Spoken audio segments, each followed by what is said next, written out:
Selamat datang kembali di channel gue. Sorry ya guys, jarang upload karena gue 3 hari terakhir lagi sakit. Gue minta maaf pada kalian semua. Tapi sebelum itu langsung saja mengenai geng. Ini tidak jauh beda dengan kartel. Gimana dia menghabisi saingannya dengan sangat brutal tanpa rasa kemanusiaan. Dia mengeksekusi korban dalam keadaan hidup, baik itu warga lokal atau temannya sendiri. Jadi sebelum kita ke kasus paling brutal, hai semua, nama gue Didis. Subscribe ke channel ini, nyalakan notifikasi bell supaya tidak ketinggalan. Setelah sudah siap, langsung saja kita ke videonya.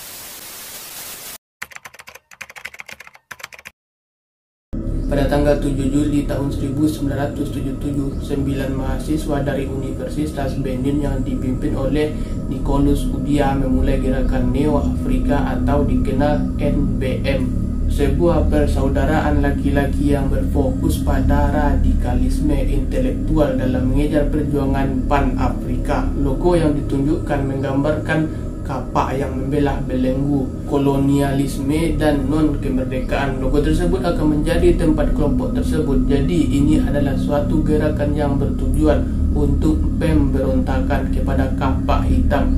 Apa itu kapak hitam? Tonton video ini sampai habis jika ingin tahu apa itu kapak hitam. Dalam mempelajari pembentukan kelompok kriminal di seluruh dunia, maksudnya di Amerika Latin, gue telah memperhatikan sebuah tren yang cukup sering terjadi, dan hal tersebut merupakan hubungan antara gerakan politik dan akhirnya turunnya Amerika ke dalam kriminalitas seperti di Brazil pada kasusnya.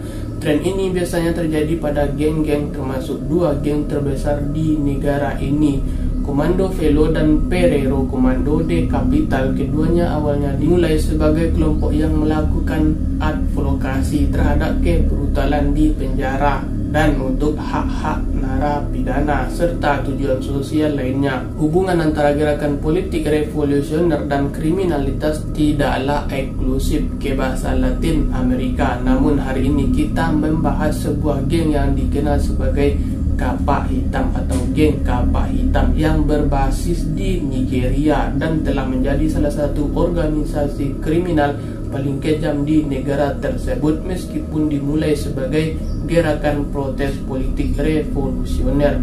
NBM menjadi kelompok terkemuka di banyak universitas di Nigeria pada tahun 70-an dan awal tahun 80-an. Para pemimpinnya kemudian memutuskan untuk bergabung dengan gerakan lain di Afrika yang menanamkan dirinya persaudaraan yang berfokus pada literanisme Afrika. Perluangan tersebut mengarah pada pembentukan subkelompok kapak hitam pada tahun 1994. Kelompok kapak hitam mulai mendapat pemberitaan buruk dengan beberapa orang menjuluki kelompok tersebut sebagai aliran sesat. Gerakan tersebut akan mengabaikan agama-agama arus utama seperti Islam dan Kristen.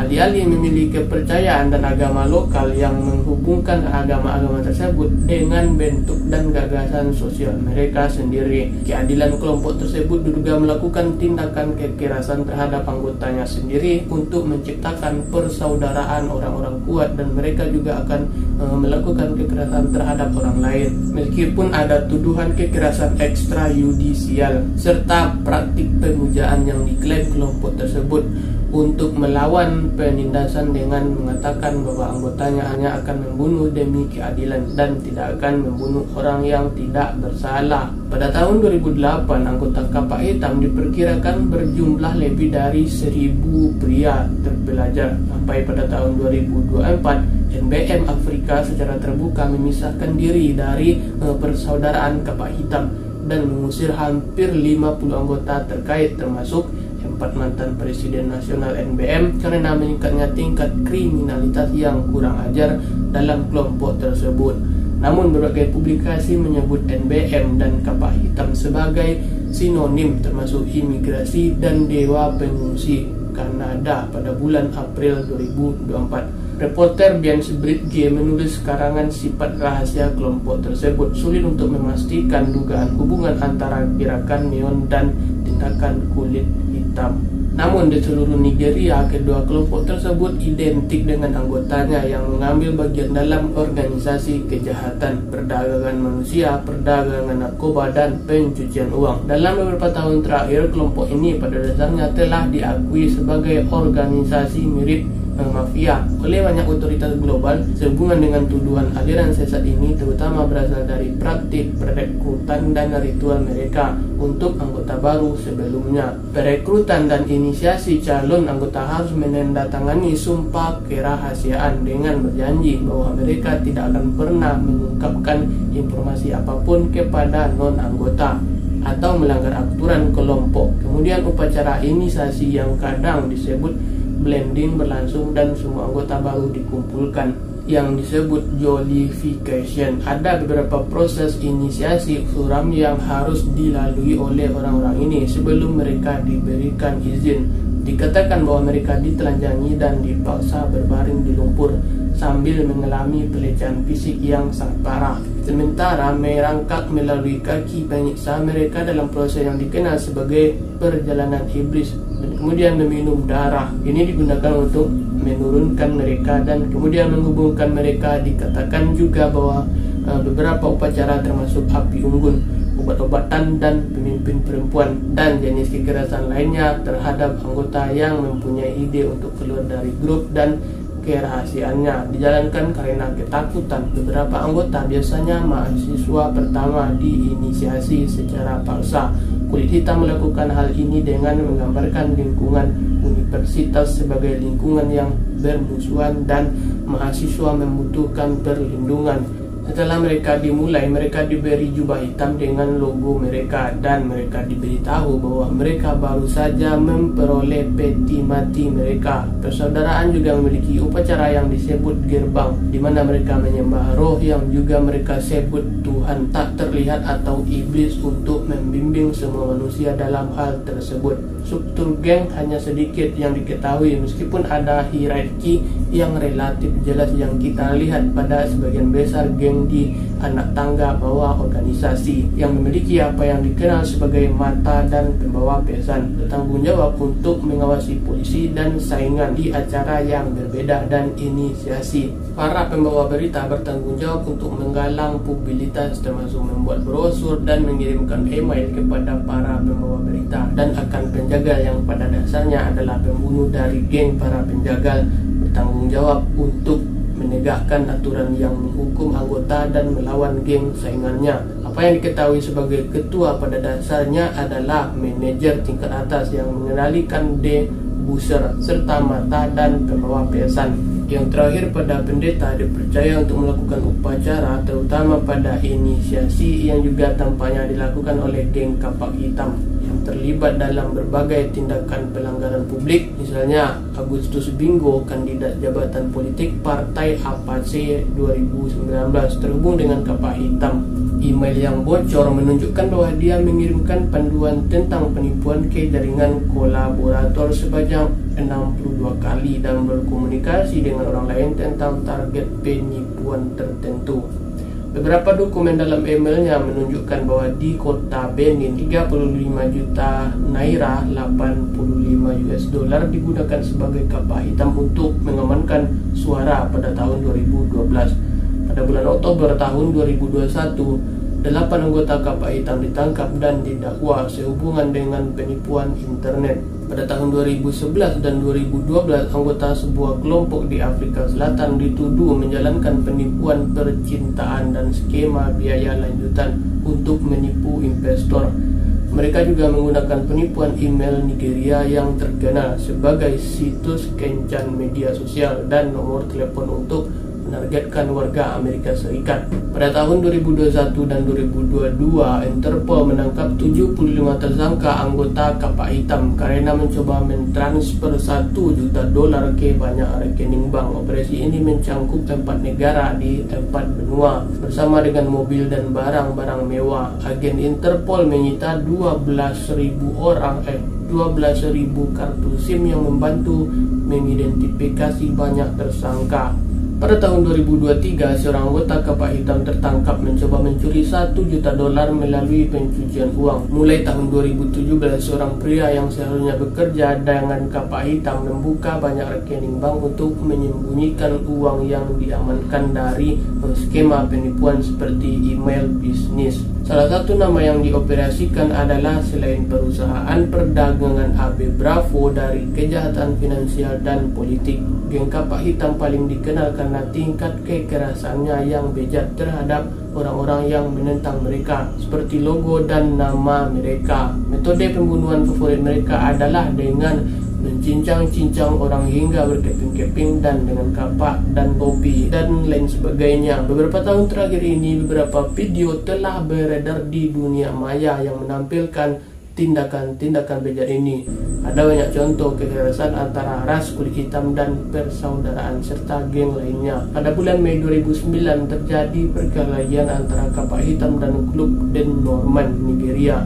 Hal ini menyebabkan cedera dan kematian di kalangan mahasiswa di Universitas Abuja. Pada bulan Maret 2010, perkelahian lain pecah melawan persaudaraan Mafiti yang mengakibatkan kematian 9 orang. Setidaknya 53 orang terluka atau terbunuh antara bulan Maret 2009 hingga Juni 2013 dalam perkelahian antara kapal hitam dan rival Theon. Sebagian besar kejahatan kekerasan kapal hitam termasuk pembunuhan dan tindakan kejam dilaporkan karena hanya ada sedikit kepolisian di lingkungan mereka. Basis kota Benin pada tanggal 10 Juli 1999, 40 anggota geng kapal hitam pergi ke Universitas Amy Aulo di Ilva sambil memegang senapan dan kapak mereka, memanggil siswa tertentu dengan mengatakan hal-hal seperti keluar lo jika lo laki-laki. Anggota kulit hitam lalu masuk ke siswa yang membunuh 5 orang dan melukai 11 orang. Dalam 1 dekade terakhir, geng kapal hitam juga telah berkembang secara internasional, terutama di Eropa. Pada tahun 2016, hampir 2 lusin anggota kapal hitam ditangkap di Italia karena mafia, konspirasi, perdagangan narkoba, eksploitasi, prostitusi, dan kejahatan kekerasan. Setahun kemudian, lebih banyak anggota kapal hitam yang dicurigai dalam kegiatan perdagangan seks lainnya di Italia. Pada bulan Januari 2022, 4 anggota kapal hitam ditangkap setelah memaksa seorang wanita melakukan perdagangan manusia. Dia dipaksa menjadi pelacur setelah sebuah ritual yang mengikatkannya pada hutang penyelundup. Dilaporkan dia telah dipenjara, diperas dan dipaksa menjadi pelacur untuk membayar hutang sekitar 115.000. Laporan mengenai geng kapal hitam relatif jarang meskipun jumlahnya semakin meningkat. Perawakannya yang tinggi di Nigeria dan dunia internasional serta taktik kekerasan mereka mirip dengan geng kriminal lainnya yang telah gue liput di saluran ini, dan sama seperti rekan-rekan mereka di Meksiko dan Brazil, mereka sangat tertarik memfilmkan kembali banyak kejahatan kekerasan mereka, terutama yang melibatkan senjata simbolis mereka, memilih kapak atau kapak. Namun mari kita intip kebobrokan geng kapal hitam Nigeria yang berdarah dan mengerikan. Klip pertama baru ini dirilis sekitar akhir September 2024, dan setelah ditonton, klip tersebut mengikuti tren yang gue perhatikan di hampir setiap video yang berkaitan dengan geng kapal hitam yang biasanya direkam dengan baik dan setelah kekerasan itu dimulai. Jadi ketika menonton video yang dirilis oleh grup ini, lo hampir selalu bertemu dengan kebrutalan dan pertumpahan darah. Dari awal dan video pertama tidak ada bedanya. Klip tersebut direkam di daerah pedesaan yang melihat seperti padang rumput dan direkam pada tengah hari buta. Lo langsung bertemu dengan pemandangan carnek dan pertumpahan darah, dan awalnya sulit untuk mengambil semuanya. Lo melihat laki-laki yang babak belur berdarah dan acak-acakan yang tergeletak di tanah. dan laki-laki berdiri di atasnya. Laki-laki yang jelas-jelas berniat jahat berdiri di atasnya sebelum memukul bagian belakang leher atau kepala korban dengan alat. Awalnya tidak terlihat apa itu. Ketika dilihat dengan fokus, jadi pembunuhan mengangkat alat itu ke atas. Lo kemudian melihat bahwa itu adalah kapak berganggang kuning. Setelah serangan pertama, korban mundur dan dengan panik mencoba merangkak pergi dan menyerang mengejarnya dengan mengayunkan kapak itu. Korban berguling-guling dan merangkak pergi. Lo melihat sejauh mana lukanya. Lo melihat beberapa luka di tubuh pria itu, tetapi terutama di kulit kepala dan di belakang kepala. Dan seperti yang disebutkan, dia berlumuran darah yang sangat banyak.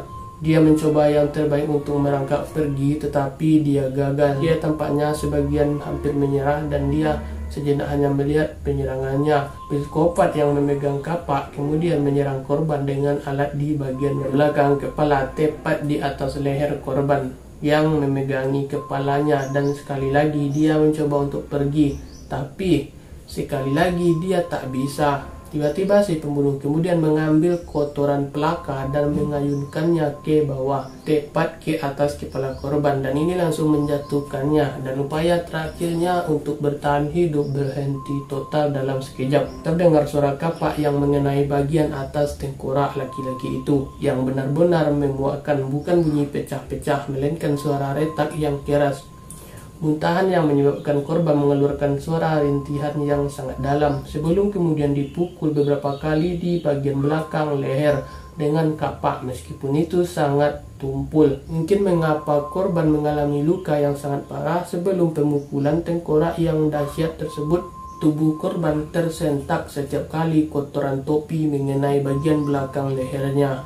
Si pembunuh juga mencoba untuk memotong di daerah punggung dan bahu, tetapi kepala kapaknya sangat tumpul sehingga tidak berhasil. Itu tidak mengenai korban, malah memantul dan menimbulkan suara yang sangat keras. Orang yang merekam sepertinya menginstruksikan si pembunuh untuk membidik kepala yang mana. Dia mewajibkan si pembunuh kemudian kembali meletakkan korban di bagian atas tengkorak sehingga menimbulkan suara retakan yang memuakkan lagi. Dia kemudian mengambil kapak dan kali ini dia menyorong korban di sisi kepala, tepat di atas telinga, dan itu membuat sayatan yang sangat dalam. Ada laserasi terbaru membuat lo benar-benar melihat putihnya tengkorak korban. Meskipun banyak darah menutupi kepalanya, mendekati korban dan lo melihat bahwa dia entah bagaimana masih bernapas. Orang yang merekam kemudian mulai terdengar sangat bersemangat.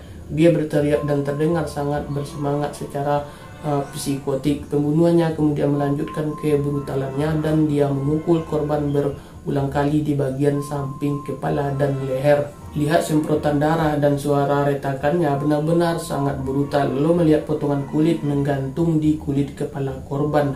Dia telah diretas sepenuhnya. Pada akhirnya ini adalah tren di sebagian besar video game kapak. Mereka heboh dan klipnya biasanya sangat pendek dan sangat sharing seperti yang gue katakan. Kapak dalam klip serupa yang hanya berdurasi 8 detik saja. Anggota geng kapak hitam terlihat di rumah korban itu adalah video pembunuhan penyerbuan rumah korban, yang korban terbaring di tempat tidur dengan topi malam, dan jelas bahwa kebrutalan telah terjadi. Sudah terjadi sebelum perekaman. Karena leher korban berdarah, seorang anggota geng kapak berdiri di dekat korban ketika dia berbaring di tempat tidur, dan dia melanjutkan untuk menyerang pria yang membawa kapak tersebut. Awalnya gue pikir dia sudah mati, tetapi gue pikir dia tidak sadarkan diri dan hanya pingsan saja. Setelah kapak pertama dipukul, lo melihat cipratan darah ke dinding yang menunjukkan bahwa jantungnya setidaknya masih berdetak.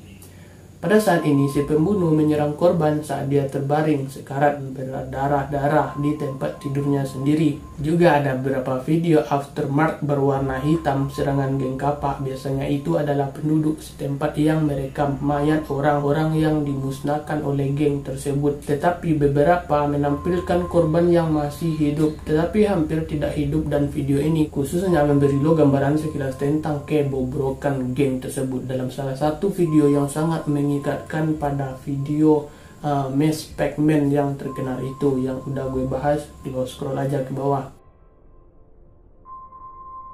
Contoh kesempurnaan dari klip berikut ini berdurasi tepat 40 detik dan segera setelah diputar, lo akan disambut dengan lautan darah dan lo melihat korban serangan yang mengerikan hingga tidak ada fitur wajah. Tetap saja video tersebut direkam di sebuah ruangan kecil dan gue berasumsi bahwa orang yang merekam tersebut secara tidak sengaja yang menemukan korban dan tidak ada hubungannya dengan penyerangan itu sendiri.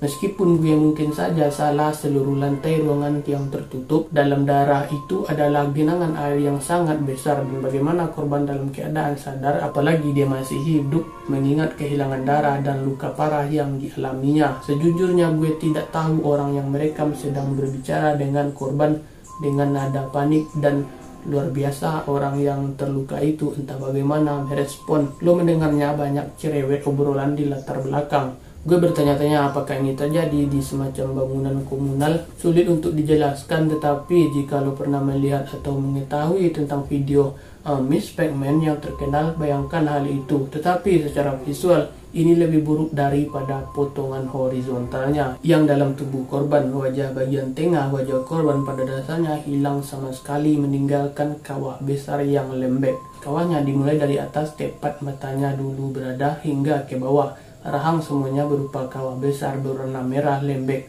Matanya sudah tidak ada lagi. Hidungnya dan wajah fitur-fiturnya benar-benar dikeluarkan dan mulutnya benar-benar hancur. Gue tidak tahu bagaimana dia bisa berbicara mengingat kerusakannya yang sangat parah. Tetapi dia terdengar sangat buruk. Lo mendengar suara buram saat dia berbicara karena banyaknya darah. Kamera kemudian mendekat ke tempat di mana wajah pria itu dulu berada, dan lo melihat ke dalam apa yang lagi-lagi gue hanya bisa menggambarkan sebagai sebuah kawah yang kedalamannya terlihat beberapa inci. Selain itu, entah bagaimana bisa berbicara juga sulit, dan percaya bahwa korbannya tidak mengeluarkan suara kesakitan yang jelas, tidak mendengus atau jeritan. Dia terdengar relatif tenang saat dia berbicara, yang bertentangan dengan betapa brutalnya visualnya. Ini adalah salah satu video aftermath paling kejam yang pernah gue lihat. Gue tidak dapat menampilkan gambar diam apapun, jadi sulit untuk menjelaskannya yang ini, tetapi ini mudah saja. Konteks paling berdarah di video ini dan menyoroti kebrutalan geng kapak, tapi bagaimanapun itu adalah videonya. Gue harap lo menikmatinya. So, jadi itulah video brutal yang berhasil direkam. Bahaya sekali videonya, gue saranin jangan ditonton karena bakal membuat lo trauma. Jadi sekian video ini gue bahas, gue pamit dan bye-bye.